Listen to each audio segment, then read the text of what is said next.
ملتمس هستم به آقای دکتر اصغر مسعودی صاحب سرکنسول خانه فرهنگ اسلامی ایران که تشریف بیارن، ولیکن این اول نفر هنوز بار دیگر شما را می‌طلبم. السلام علیکم و رحمت الله.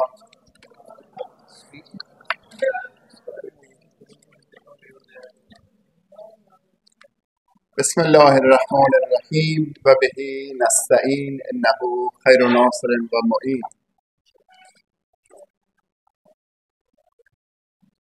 من جامعه از جمعی شرکا اور منتظمین، اساتذه،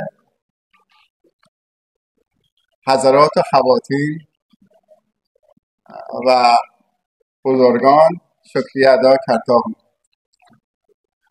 علامه اقبال فرمایان ما ز نعمتهای او اخوان شدیم، یک زبان و یک دل و یک جان شدیم. یک زبان و یک دل و یک جان شدیم. ایران اور پاکستان که در میان دیرین تعلقات ہے. پاکستان اور ایران دو بایی، دو دوست، دو ایسے ہمسایہ ممالک ہے جن کی ثقافت اور تہذیب مشترک ہے. ما دو برادریم که در مهد روزگار پروردگان دامن یک مادر آمدیم. بیرون ز کشور خود و در کشور خودیم که از موطنی به موطن دیگر در آمدیم. हम न सिर्फ बाई और हम नस्ल है बल्कि हमारी दिल भी एक है. هست ما را ز دوره‌های قدیم هم نژادی برادری خویشی یافت بنیاد دوستی تحکیم چون به خویشی فزود هم خویشی. علامه اقبال نے فرمایا چون چراغ لاله سوزم در خیابان شما ای جوانان عجم جان من و جان شما. ای عجم के जवानों मुझे अपनी और तुम्हारी जान की कसम वो मर्द आने वाला है जो तुमको आज़ादी दिलाएगा. و اینجا همایش و کنفرانس میخانه رومی است. سلام بر آنان که در میخانه رومی را گشودند. سلام بر شاعران و ادیبان. سلام بر آنان که در پی نورند. من سخنم را در رابطه با این کنفرانس از یک سوال آغاز می کنم که مولانا برای انسان امروز چه کاربردی دارد و چه نیازی هست که ما بزرگداشت مولانا را داشته باشیم. आज कॉन्फ्रेंस आज की तकरीर का उन्वान मेहखाना रूमी है और मैं सलाम करता हूँ असातिज़ा मसूलीन का और उम्मीदवार का जिन्होंने मेहखाना रूमी का दरवाज़ा आज की तकरीर में खोला. मैं अपनी बातों का आगाज़ एक सवाल से करना चाहूँगा. वो सवाल ये है कि आज के दौर में हमें रूमी की तालीमात की ज़रूरत क्यों है. हमें क्यों मौलाना रूमी को पढ़ना चाहिए. مولوی چه دردی از جامعه امروز ما دوا می‌کند. اگر دردها را بشناسیم بهتر می‌توانیم از داروها استفاده کنیم. پس سوال را به شکل دیگر مطرح می‌کنم که مولانا چه دردی از جامعه امروز ما دوا می‌کند. ما چه درد داریم و دارو چیست؟ मौलाना रूमी हमारी कौन सी तकालीफ को दूर करेगा. वो आज के दौर में अगर हमें अपनी तकालीफ हमें अपनी बीमारी का पता लग जाए तो उसका इलाज भी आसान हो. तो मैं अपने सवाल को इस तरह दोहराता हूँ कि मौलाना रूमी हमारी कौन सी तकालीफ को दूर करेगा, हमारी कौन सी बीमारियों का इलाज करेगा. یکی از دردهای جامعه امروز ما و دنیای امروزی جنگ و آشوب و بحران و خونریزی است. این درد ماست و دوای آن را مولانا بیان می کند. हमारे आज के माशरे की जो एक सबसे बड़ी तकलीफ और बीमारी है वो जंग और नाअमनी है जो जिसने हमारे माशरों को पूरी दुनिया को घेर लिया है और इसका इलाज मौलाना की किताब मस्तगी में مولانا میگوید بسیاری از دعواها بر سر این است که ما یکدیگر را درک نمی کنیم، شناخت نداریم، علم نداریم و در جهالت و تاریکی هستیم. मौलाना रूमी कहते हैं कि बहुत सी लड़ाइयाँ और इख्तिलाफात इस वजह से हैं कि हम एक दूसरे को पहचानते नहीं हैं, हम एक दूसरे को समझते नहीं हैं, हम इल्म से आगाही नहीं है हमारे पास और हम जहल و तारीकी में. مولانا مثلی ذکر می کند که میگوید در یک خانه تاریک که هیچ روزنه‌ای وجود نداشت یک فیلی بود.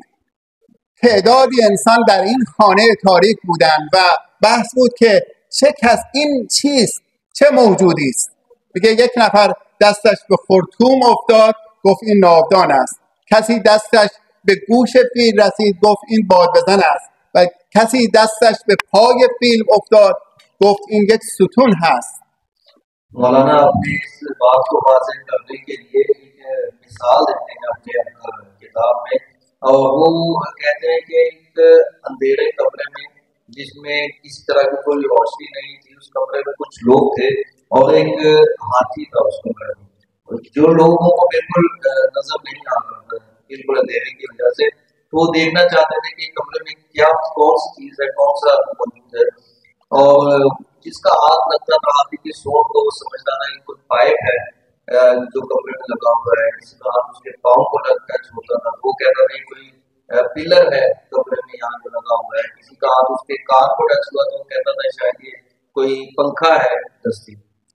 که پیلی اندر خانه تاریک بود، عرضه را آورده بودندش هنود از برای دیدنش مردم بسی، اندر آن ظلمت همی شد هر کسی، آن یکی کف را به خرطوم اوفتاد گفت همچون ناودان است این نهاد، آن یکی را دست بر گوشش رسید آن برو چون بادبیزن شد پدید، آن یکی را کف چو بر پایش بسود گفت شکل پیل دیدم چون عمود، آن یکی بر پشت او بنهاد دست گفت خود این پیل چون تختی بوده است. هر کسی یک چیزی گفت، اما نکته مهم این هست که در کف هر کس اگر شمعی بودی اختلاف از گفتشان بیرون شدی.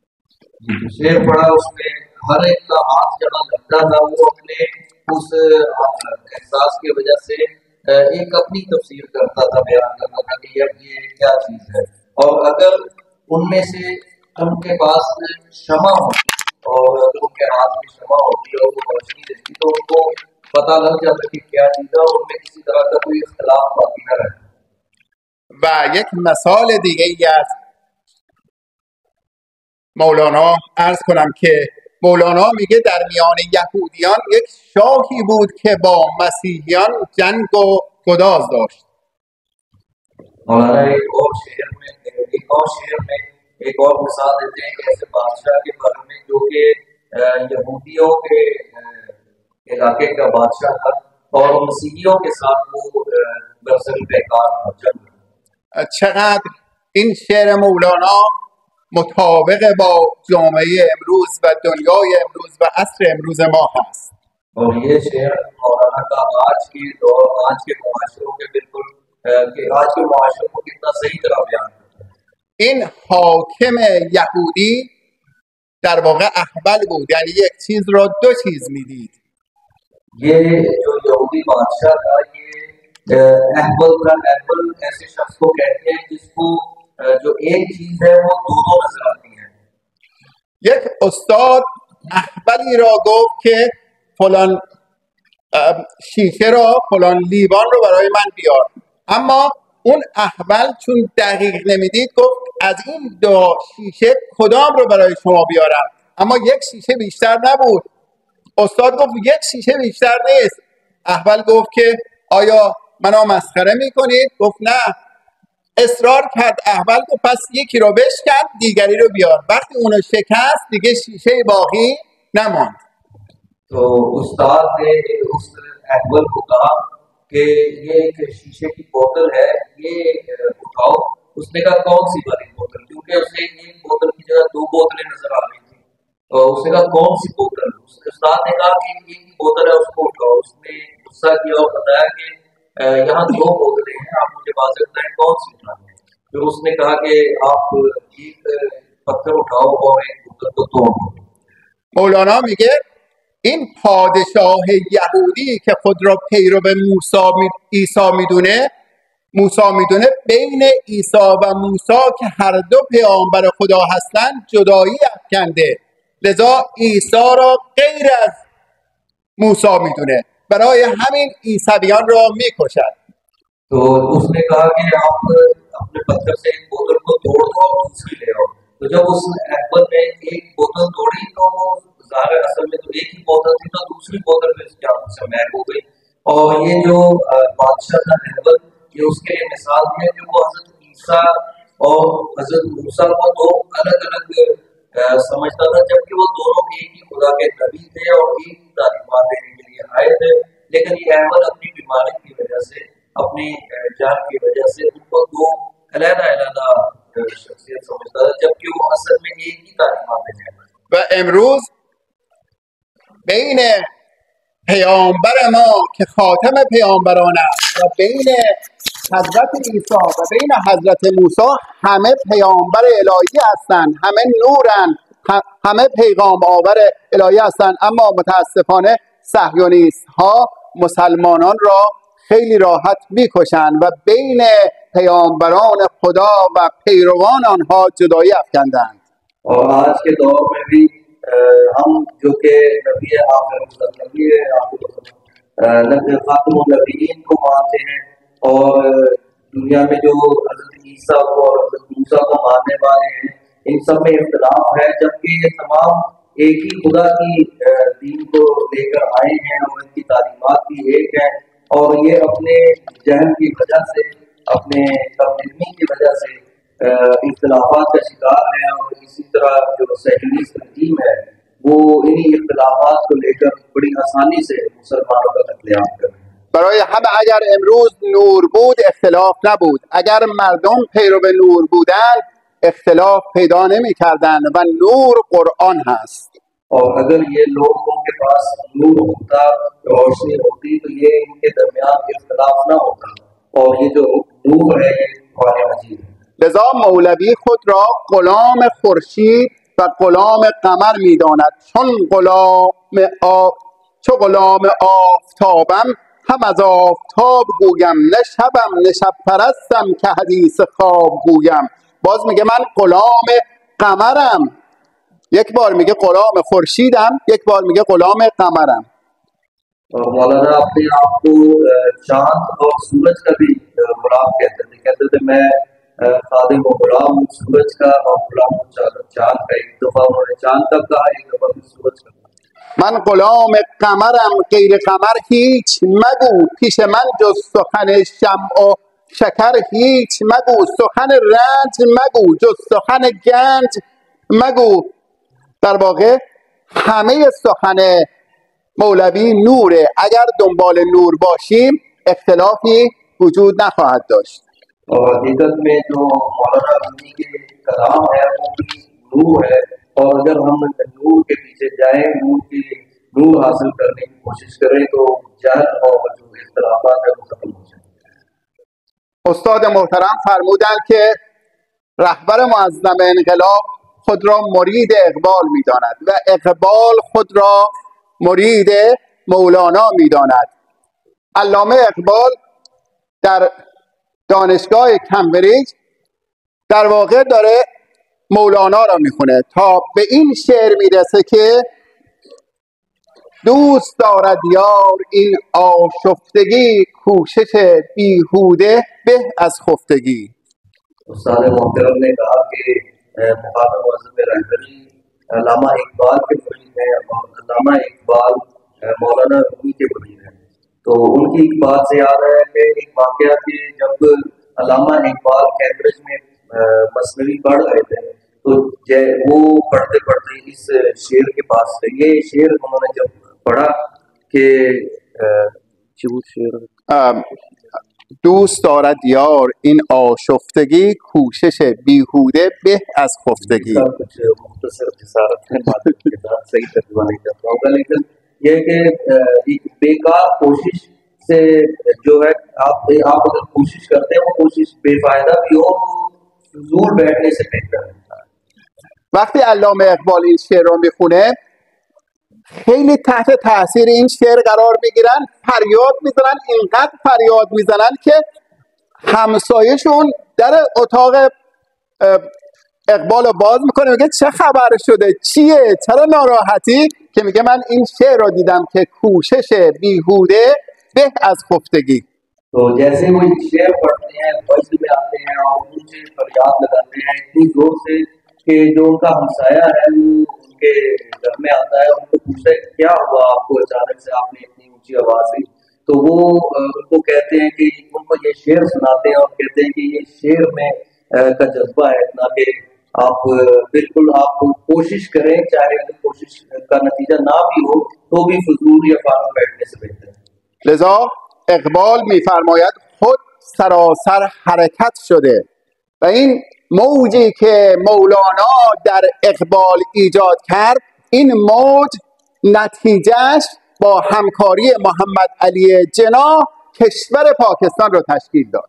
और मसनवी के इन कलाम ने जो जज्बा अल्लामा इकबाल में पैदा किया, उसी जज्बे का नतीजा है कि उन्होंने कायदे आज़म मोहम्मद अली जिन्ना के साथ मिलकर फिर पाकिस्तान की बुनियाद रखी। ساحل افتاده گفت گرچه وسیع زیستم، هیچ نه معلوم شد که من کیستم، موج ز خود رفته ای تیز خرامید و گفت هستم اگر میروم گر نروم نیستم. همون هستم اگر میروم رو بخون معنا کنیم. هستم اگر میروم گر نروم نیستم. तो मैं कायम हूँ, मेरा वजूद है, और मैं अगर मेरी हरकत रुक जाए तो मेरा वजूद भी खत्म हो जाए।